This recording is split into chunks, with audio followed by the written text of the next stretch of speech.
Wow. So let me ask you this. Now, I see you on TV, and you're super, this, that, and having gone to Notre Dame and just all these prestige, just accolades upon accolades. Do you ever just kind of get down, like, All the time. put on your booty shorts and be like, "Can you twerk?" I can dance She didn't answer that question. very well. Oh, I can that's a dance very yes. well. Look, that's a yes. I can dance very well. Really? Yeah. I was a dancer before I went to college. I was about to say, tell me something that I would be shocked to hear know about about you. me? Because I mean, think about it. You're on the, when you do your thing, you're talking to like these high-powered, men and other attorneys and politicians and heads of state and this, that, and you're having these conversations. So I've always thought, Sonny is really a friend in my head, but I wonder, Thank you. could we be cool like that? Because I'm a smart chick. I'm a girl But- from the South Bronx. Yeah, but when people see you on TV, they don't see I that. polish up. They don't see that until you are ready to snap somebody, I and then know. it comes out And then I quick. do She's this. like, that's exactly what I said. Yeah. I'm like, ooh. And stage left, exit I know. quickly. I know. No, I mean, I think that what people may be surprised is that I am probably I'm a great dancer. I'm a great cook. I've competed on Chopped twice, which is why I own a restaurant. And I am probably one of the most chill people that you will meet, even though I appear to be very wound, very, very tight.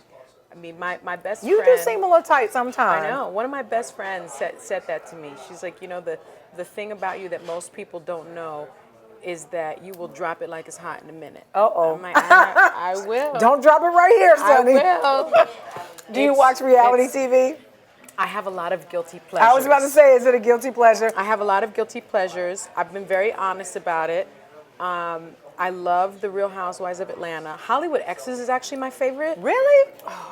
I mean, I've had the chance to meet Nicole Murphy. Can I just say, she is drop dead and she gorgeous. looks better in person. What? And she works at it. That seems she impossible. works hard. She works out on the She daily. is like, she's a absolutely- freak of nature. She's that absolutely beautiful. gorgeous and so nice. Really very sweet, actually. So I watch Hollywood Exes is my all-time favorite.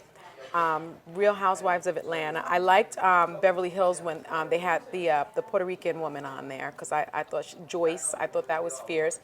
And I actually I don't watch a lot of television because being in the news, Right. all death and destruction. When I'm home, I'm basically either like hanging out with girlfriends, cooking. I have a huge garden, an organic garden in my backyard. Oh, and, nice. I'm getting chickens in a couple months. I know at it's off you. the chain. It's so bizarre, but No, but my that's grandma- fantastic. My grandmother used to have chickens in her apartment. That's a very Puerto Rican thing, though. That but- is so Puerto Rican. In the apartment? Sonny, are you kidding me? So I'm gonna get chickens, but That is hilarious. I actually love Empire. I am addicted already. Addicted Yeah, I couldn't listen. to that. I'm probably the only chick in America who could not Love get it. into Scandal. You know, I tried. I love Scandal. I just couldn't do it. It wasn't my I watched thing. it, the new season. I was a little like, Yeah, but I I loved it. But for me, Empire spoke to me because, again, a kid from the Bronx. It seemed just not ghetto, but ghettois. Yes. Like it had a little nice little Listen, flavor of can the I tell you something? ghettois-ness, and it spoke to me. I so that's want one thing to- people don't know about me. I am actually ghettois. Ghettois. I'm ghettois. I think I might I'm from be the ghettois. Bronx. No, I'm not. I've polished up, right? But so ghettois. I go to, So you got a little bit of cookie in you, is what you're saying. Go to the vineyard in Sag Harbor and hobnob with, the president and the first lady. in the But then every vineyard. now and then she turns But into cookie. I'm a little cookie. I'm a little. I love cookie. I'm a slight bit I of cookie. love it. Yeah, I I am. absolutely love it. You know what's funny is reality shows just not my thing because I think it's because this is honest. This is if we're being real. It really gives me like I literally am on the verge of a panic attack every time I watch one. Why? Or if I try to watch it because I don't How know. it portrays us. Well, I don't think it's the portrayal as much as it is for me. I mean, listen, I think whatever you're going to think about a black woman, you're going to think that. That all It's day. what people think. But because there is something inside of me, and I've been this way since I was a kid, that I'm always like, I have to defend the underdog. So if I see a bullying situation, I'm so angry about it. I know. And all of the shows, that's what they're built on. I And know. they don't like that word. They don't like to use it. It's true, but though. That's what it is. I know. And it drives me It's like watching a crazy. train wreck. Yeah. I agree, but I think they sign up for it. Oh, yeah. They're getting paid handsomely Oh, for yes. it. And it's like that guilty pleasure. And a lot of it is the sort of relationships that you see amongst and between women. Nah, then there's that. Doesn't everybody have that friend? Everybody has that friend. I did. I have it. I did. Really? I What's the too. craziest thing one of your friends has ever, like the craziest thing that you've ever been a part of that one of your friends has done? Whether it was, come on, sorry, let's ride around here so I can, ski his car, or let's break into his house and steal all my stuff back. Like, what's the craziest thing that's ever happened? Tell the truth, girl. Tell the truth, shame the devil. There's so many She's like, come on from the Bronx. I can tell you a million stories. There's too many. There are actually So what's the craziest thing too you've ever done? many. Too many too? Girl, let's take another sip. Let's take another sip. I was gonna say I am under contract. I don't wanna. I've got a morals clause. But I will say this, there are a lot of the shows do catch a lot of heat for Yeah. about the whole portrayal of black women. And my thing is this. hard. I know that it is an act. I know that they have found a way to make money and they are capitalizing on it. And they understand the crazier that we act, the more money we'll get. So part of me is like, I really can't be mad about it. But it is difficult when we are portrayed very that way. difficult because then you walk in and people just automatically assume, well, she might be an angry black woman. Yeah, I've been called that many times. Me too. Which is. I'm being called that right now somewhere, I'm sure. I think what's frustrating for me, especially being a public person and someone that I think is pretty transparent on television, I try to be as authentic as possible, is that people do say that I'm this angry black woman and that I'm a race baiter and racist, which is fascinating, for speaking the truth, where I think if you see the other folks that I'm on with, like a Mark Garagos or Jeff Toobin or Chris Cuomo or anyone, they are seen as being decisive and insightful, but never angry or emotional. I'm also called emotional a lot, which is kind of shocking to me. Let me say this. I have, and I'm in a different side of the media, but I'm in media too. And I believe in speaking my mind. Now of course, I've been in situations where higher ups or men especially don't like it that I know what I want. If I see something that needs to be done better, I'm not going to ask your permission to do it. I'm just going Well, it's better to do it. to ask for forgiveness, Right. beg for forgiveness, and ask for permission. But this is what I want you to help me with, and anyone else who's watching this in the same situation, which I know it's a ton of you. Yeah.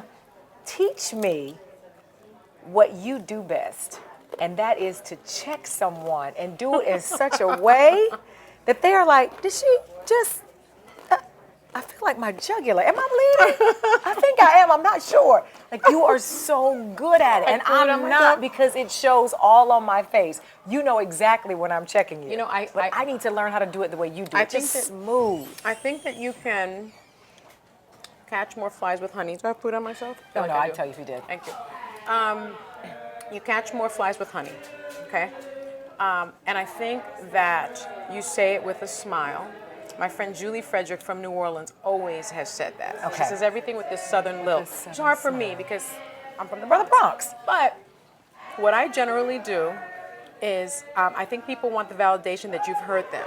Okay. So I will usually, you see me on TV, I usually go, That's the look. I love it.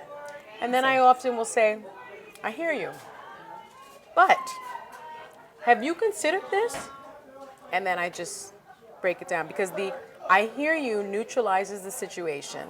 The smile generally neutralizes the situation, not the laugh, because I do tend to sometimes do that when people are talking, when they're being like really ridiculous. I start to laugh, and I've seen that too. That's not good. It's I'm working on that. But we love it because that's a lot like reality TV. It's a guilty pleasure. I'm working on the laugh while other people are speaking. It's shade and they don't know it's it. shady. So I'm trying not to do that, but it's just the smile. I hear you. Mm-hmm. Have you considered this? And then and always say it with authority, because anything that you say that you know there is a statistic or a study or a case that can back you up, you are on firm ground. And I often say facts trump emotion every single time. Facts trump emotion. Every single time. So you may be feeling something, but you need to say, listen, Right. this is true because. And then throw in a little And it's all study about or the throw, facts. because I never say anything on television that I don't have a stack of paper in my office And to I back so it up. believe you. Ever. I believe you. Ever. Hands down, I believe I don't you. go out on a limb. But if I'm saying something, it's because it's true. You know what? I just love you. I knew I would. Thank you. Thank you so much for having cocktails and conversations. It's my with pleasure. me. This is you great. taught me how to rip it with the smile. got The to only eat. thing you didn't teach me how to do was to twerk. But I think we could do that off camera. Because Yes. we don't want to put it all out I'm there. You from good. the Bronx and all? I'm good. You're good? No, yeah. Can I no, do it in these shoes though? I'm really, really good. Really? Yeah, no. So we're gonna have to get to that lesson. Yeah, no, I'm good. You have to come back and join me for I would cocktails love and to. conversations. This I has would been love to. fantastic. Yeah. You are awesome, Sunny. Thank you. Thank you. Oh, thank See? you for having me. Isn't she the best? She's good on CNN. She's good everywhere. And I know I have to let her go now because who knows who she has to go interview, whether it's the First Lady or, who knows. Don't you love her? Listen, if I could spend the day with Michelle, I would love it. Because let me tell you something. She can throw shade too, like none other. That's right. But with then a at the smile. same time, she's so statuesque and classy. I Shade love with it. elegance. With elegance. But listen, while I'm giving her that compliment, you do the exact same thing. Thank you. Shade with elegance. Shade with a tinge of shade, a touch of elegance. I love it. It helps. 2, cocktails and conversations. Yes. To Thank grown you. folks drinks. To grown folks drinks, girl. I know.